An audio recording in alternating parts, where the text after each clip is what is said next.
In the first module of this course, I'm going to introduce the basic properties of semiconductor materials.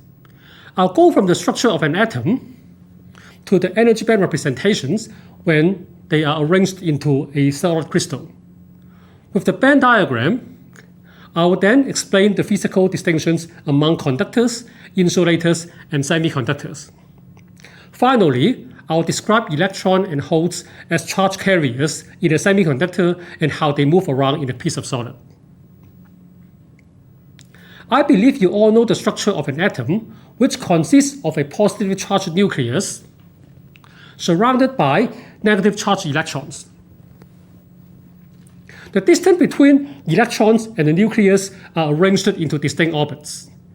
This model is not completely correct, but it's easy to understand and visualize. You may imagine that it is just like satellites orbiting around Earth.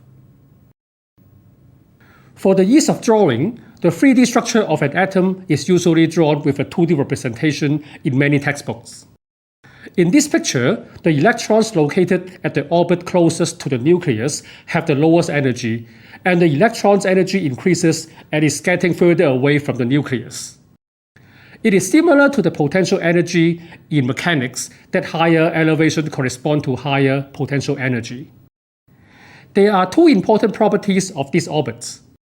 First of all, the orbits are distinct energy levels and no electron can stay in between. Secondly, each orbit can only hold up to a fixed number of electrons, typically 8.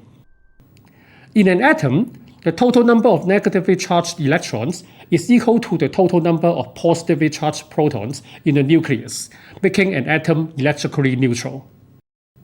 The placement of electrons starts from the lowest level and then the next lowest level with spaces available until the electrons are all placed. Based on the number of electrons, atoms of different elements are arranged into a periodic table. The row number in the table represents the number of orbits in the atoms. Atoms of elements in the same column usually have the same number of electrons in the outermost orbit. And the focus of this course is mainly on atoms of elements in the fourth column of the table. In particular, we will mainly study the silicon crystal, which is the most popular semiconductor used. But the same knowledge can be easily applied to other semiconductor materials such as germanium and gallium arsenide.